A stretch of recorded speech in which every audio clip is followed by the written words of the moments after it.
Hello everyone, Turtleags here bringing you another AFK journey video. So right now I'm going to talk about Sinbad, going over his kit first, and then finally showcasing what I believe to be the optimal way to run Sinbad. Now, I know that for the past two heroes, for both Dunlinger as well as Nara, I did a lot of arena PvP showcases. However, from what I've noticed here on the Pioneer server, is that Sinbad is not run on AFK stage pushing, he's not run in arena PvP, whether it be standard arena or supreme arena, he's basically nowhere in sight. And for Dream Realm, because we're reaching endless mode, so for this reason Sinbad doesn't really have much relevance in Dream Realm. However, with me being in the Analytica guild here in the Pioneer server, we did cook up a very good Sinbad team that is very effective against the drill run boss, so this will be interesting. I think you might enjoy this more than a traditional arena PvP showcase. But first, let's go over his kit. Now, Sinbad is a complicated hero, not as complicated as Dunlinger, but it does take a little bit to get through the wall of text to understand what he is actually bringing to the table. So let's begin with his ultimate, Whizzing Edge. For his passive ability, Sinbad's skills deal normal attack damage, and his casting speed is affected by both his attack speed and haste. Okay, so that's a little bit different. I think this is somewhat relevant because typically normal attack damage is only influenced by attack speed, and casting speed is normally influenced only by haste. But here it's saying that normal attack damage speed as well as his casting speed are going to be influenced by either of these stats, which I think has more relevance when you apply magic charms on Sinbad, because maybe you want to mix and match attack speed and haste. Or there are some charms that actually combine attack speed and haste in one charm. We've seen that before in Song of Strife, so that's the first line. Second line, active, Sinbad lands as many hits as possible on the enemy for 3 seconds. The attack animation, it kind of is like fireworks, and you hear like gunshots essentially, dealing 100% damage per hit. After these successive attacks, he delivers one final strike that deals 240% damage. Nothing too exciting, to be honest. It's just him attacking really fast. I can totally see Sinbad being effective in some Supreme Arena cases where, let's say, you have a Raging Duel bonus where it's all about consecutive attacks. I can see how Sinbad's ultimate can be a great way to bring the Raging Duel meter all the way up to max in that kind of scenario. But that's a very special case. Now, Tracker's Instincts. 6 seconds into the battle, Sinbad vaults behind his allies and starts assessing the enemy's strength. So he takes out his scroll, right? Jumping to the back behind your allies. He marks the enemy dealing the most damage as the hitter and the one taking the most damage as the guard. These marks last for 30 seconds. Sinbad then charges at the hitter, that's the one dealing the most damage, dealing 120% damage 4 times and reducing their attack by 45%. So he is essentially taking the enemy that is dealing the most damage and softening up that enemy's damage output. Next, he's going to take the guard, and the guard is the one that has taken the most damage up until this point, dealing the same damage 4 times and increasing their damage taken by 25%. So the enemy that is on life support, quote unquote, is going to take even more damage. Both debuffs expire when their respective marks do. If a marked enemy is defeated or when the mark expires, Sinbad starts a new assessment. So there will always be a hitter, there will always be a guard. If either one of them are KO'd, he does a new assessment. There might be a new hitter. If, say, like the highest DPS on the enemy side changes, then there will be a new guard. Or if, say, like you lost a... Well, yeah, so there's going to be a reassessment. And it says that he becomes unaffected during this time. So when he's doing the when he's doing the assessment, he's going to not be battling. He's assessing, right? The debuffs are reduced to 20% of the original effect when used against bosses. Okay, so that's an important sentence to be aware of. Reduces the hitter's attack by 50%. Okay, so this is just like, okay, so at max level, the hitter's attack is reduced by 60%, and the guard's damage is reduced by 40%. And some people actually with my Analytica guild members on the Pioneer server, we had a deep discussion about Sinbad's viability against drill run bosses, as well as, say, like the Glyphshade, as well as the Dream Realm bosses, right? And one thing we took into consideration was that, okay, he's kind of like Rainier in the sense that he will increase the damage taken by bosses by 20%, right? Because it's 40% minus 20% since it's a boss. And then the boss likewise will have their attack reduced by 40%, because remember, in most boss situations, it will just be the one boss, which means that the boss is both a hitter as well as a guard. So, you know, given that the arena PvP situation is so, how should I say, such a hostile environment where it's very difficult to have every single hero be viable. So I can see a scenario where, you know, over time we will kind of figure out a way for Sinbad to be viable in bossing situations. With the Analytica folks, we were able to find good team comps for Sinbad in drill runs as well as Glyphshade. I will showcase both, but in Dream Realm, in endless mode, he just doesn't cut it. And, you know, heck, even Rainier doesn't cut it in some Dream Realm situations, so you can only imagine that. Mind you, the hitter and the... Yeah, so 6 seconds in, and this only lasts for 30 seconds. This was a point that was made by my guildmate, which is like, he's kind of like a budget Rainier, if you want to like substitute, or if you're trying to have Sinbad be in a bossing situation, because yeah, his, you know, the enemy taking 20% increased damage, that's almost like a Mythic Plus Rainier, except you have to factor in that this effect only happens for 30 seconds. And once this effect disappears, he will not mark again until someone dies. But the thing is, there's only one boss. Once the boss dies, the game is over, or the match is over. So Sinbad will not have another opportunity to do another reassessment to once again apply these debuffs for another, you know, X amount of time. So just want to point that out. Dual cut, Sinbad swings his double-headed blade twice, dealing 210% per hit to his target. I'm going to be honest, I'm not too... I guess, actually that's quite a bit of damage, 420%. Okay, I take that back.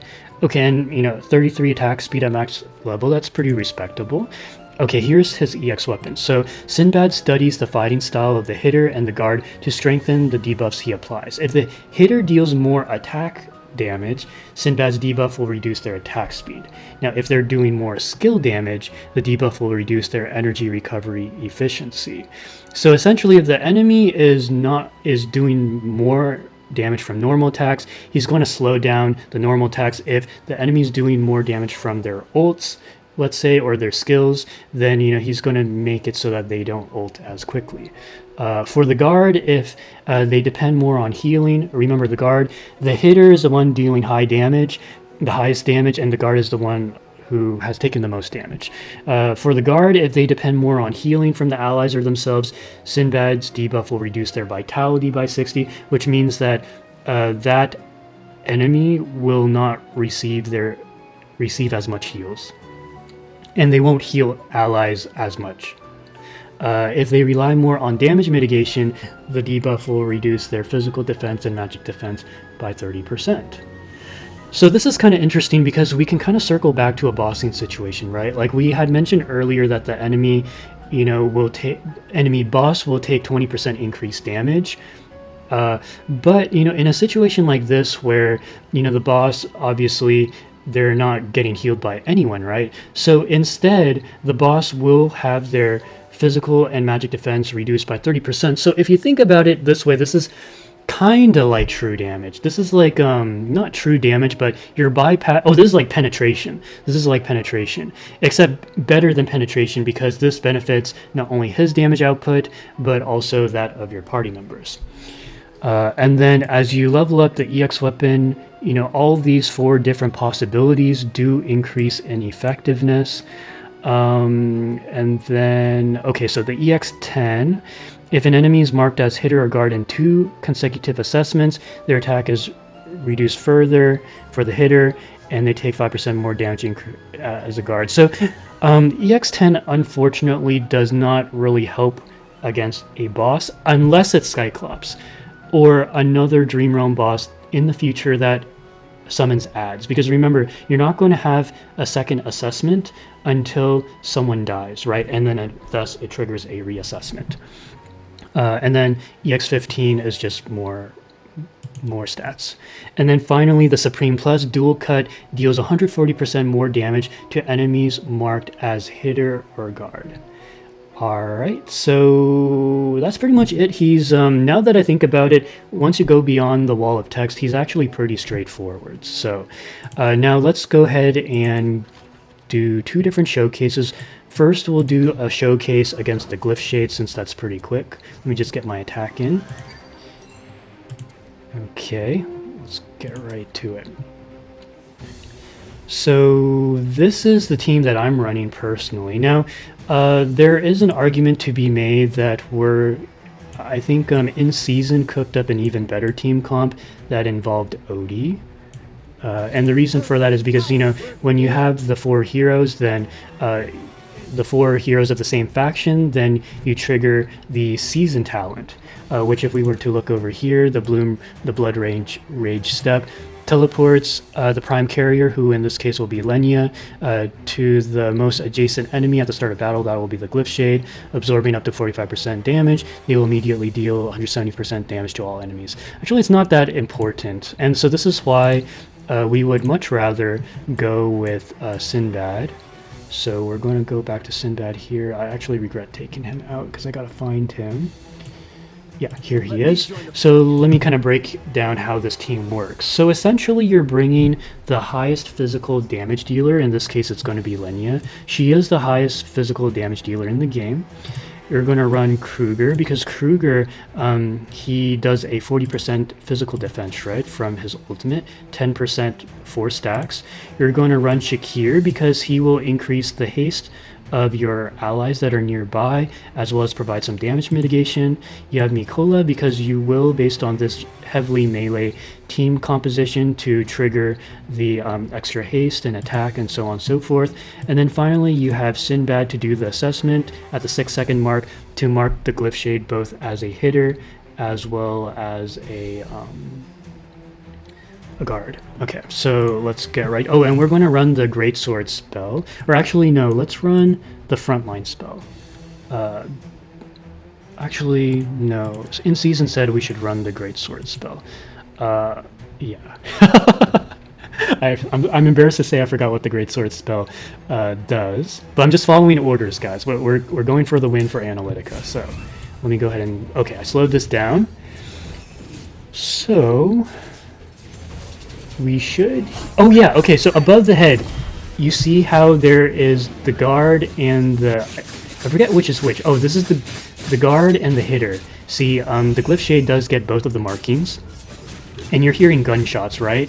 That is from Sinbad, and Sinbad is right here. This is actually a really cool team comp. I've been running this for the past few days, and it's quite impressive how much damage output you get. And I believe we're going to run the exact same team comp. Well, actually, no, not the exact same. We're going to run a very similar team comp against Dethanial, who is the drill run boss. So you guys get to see me fight him. Not much else to this. So, I mean, I'm just keeping it slow-mo. That way you guys can appreciate his attack animations, or if you want to study something.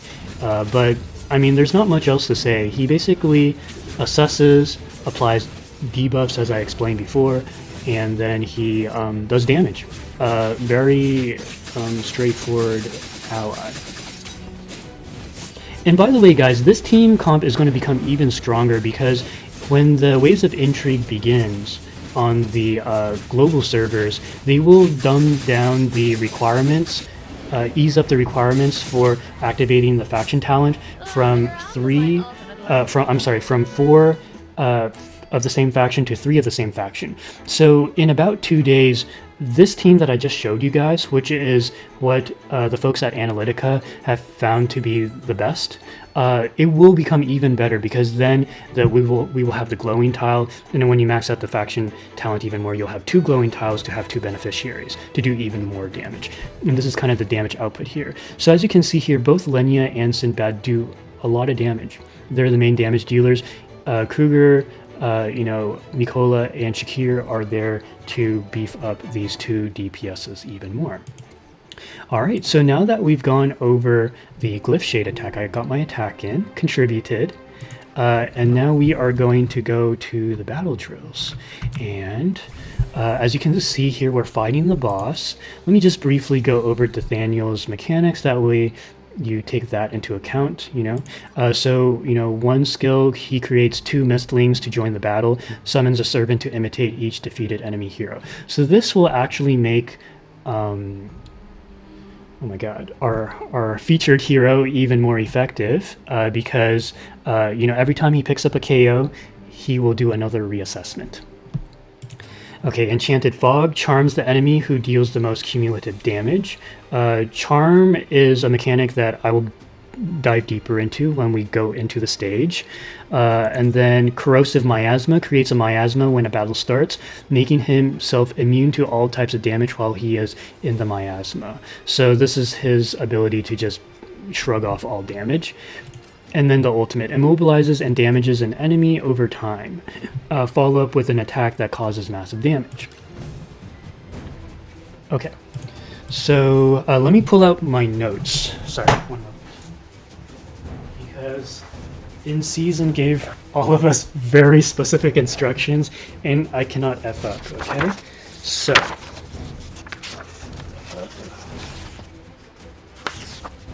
okay, so instructions say, I'm following the instruction manual here.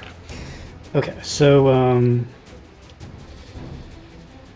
we're going to run Reese. Where are you, Reese? Reese, Mikola, Shakir. Oh wait, wrong team. Although I'll do this team too. I know this is a Sinbad showcase, but let me just show you. I have to get all my attacks in anyways. And then we're running the arcane, the frontline spell. I think instructions was either Greatsword or Frontline. I'm gonna go with Frontline. Okay, so the way this works is that, Lenya is going to be the main DPS. You have the physical attack Shred. Let me just arrange everyone properly. Okay. So, let me just get my attack in. Oh, and the way the front line works is that it grants a shield to the first ally to enter the enemy side of the field. That's why there's this zigzag earthquake crater thingy. And places a banner there, and our banner is lit up right now. We've activated it after a specific number of allies have entered the enemy side. So we've crossed the enemy side, right? This is the midline. Increases the damage buff from the banner. Oh, we get a cool animation. Oh yeah, that's this right. Oh, increasing the damage buff from the banner. Sorry, that was a really piss poor explanation. Anyways. Actually, let me just speed things up here, because this is a Sinbad showcase, not a other team showcase. We're doing pretty good damage. Oh, and those were the enemies being summoned. Oh, actually, I should slow this down for the mechanics, huh? I believe this is the miasma. This boss is pretty cool. I just realized we're fighting on a pirate ship. Okay, more Glyphshades. Hopefully I did okay. Okay, Lenya... Yeah, Lenya did the most damage there. Alright, let's get our second attack in. Okay, this time it'll be Sinbad. I apologize for delaying what you guys came here for. So, instruction manual says we're going to go Sinbad, Cassidy, Talene, Rainier, and it was either Odie or Alsa, and I chose Alsa. Because, ooh, I swapped her out. Why did I do that? Where's Odie? Did I mess up? Oh no, I messed up. Don't tell Analytica. Shoot. Okay, okay, let's correct. Oh no! Uh, who was the last hero? Um, oh, I messed up the showcase too. Why did I bring Ulsa out?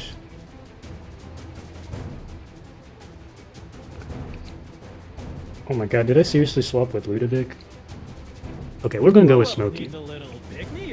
So, yeah, this is should still be decent. Okay, and actually, I think this should put up good numbers too because we got Smokey, and then we're going to run the Arcane spell. Okay, we're gonna pretend that that I cooked up my own team. We'll see. All right, so this time I'm gonna slow things down because I just realized I want to. Oh, ooh.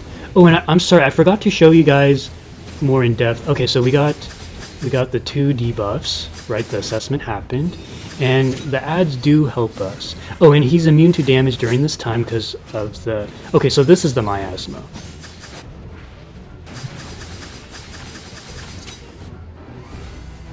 Oh, that animation's really cool. Although I'm not really sure why I'm doing that, because I switched the artifact, and this is the artifact that improves our magic damage. Oh, we're dying. Oh, this team didn't perform anywhere near us. Oh shoot, I messed up. It was supposed to be Ludovic. No, can I? Oh, I can't reset this. No. I wrote down 2. Oh, this should have been. If I had a Ludovic, then I would have done more damage. Oh no. Okay, the team was supposed to be Sinbad, Cassidy, Talene, Rainier, and Ludovic. I'm sorry. The reason why I messed up. Oh, it was on the left side. Shoot, I should have circled that. The thing was that I was cooking up team compositions with in season. Danger Gray and 2 other guild members, and we went through like 4 different iterations of these teams. And one really cool thing about cooking up teams with in season is that, I mean, she's such a creative person. She'll come up with a team, and before you even have time to process the team that she came up with, she already came up with a better idea. Okay, so I'm sorry, this did not perform very well because we didn't run Ludovic. I messed up.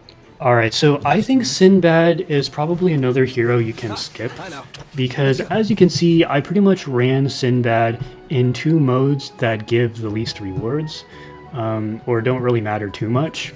And, you know, Dream Realm viability, like I mentioned before, he's nowhere to be seen. And then for AFK stage pushing, I have yet to see a replay that runs Sinbad. Most people, at least for the first 200 to 300 stages, which is roughly where everybody's at right now, they're running more, say, like Talene comps, because she can just melt the enemy and just run, you know, triple supports. You can go like, say, like Smokey, Haywin, Ludovic, or you can go Smokey, Haywin, Coco as an example, and run like a tank, say like a Thorn or Ferusto. And then for arena PvP, especially in this kind of environment where we are facing a ton of Dunlingers, a ton of Dethanials, and actually even when the Waves of Intrigue season begins, actually, now that I think about it, I think he will have more viability then, because not everyone's going to have a Dunlinger. So when Sinbad releases on the global servers, I'll be able to showcase more his AFK stage pushing viability. And then for Supreme Arena, you don't really see Sinbad anywhere. I can try to find one, but I don't think I will. Yeah, so usually it's going to be like a Nara comp. Why is this guy only running? I think that's a mess up. I should take full advantage of that. Okay, only went up a little bit.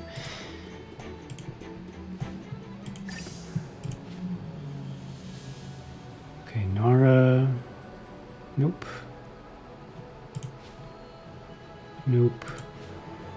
And I'm doing this not to waste your time, but to also show you guys, before Pioneer server ends, what team comps people are running. And as you can see, people are not running... Yeah, I mean, This is not a surprise. I mean, when you own every single hero, which is the case in the Pioneer server, you're not going to run a mediocre team. Yeah, and this is the top 50, so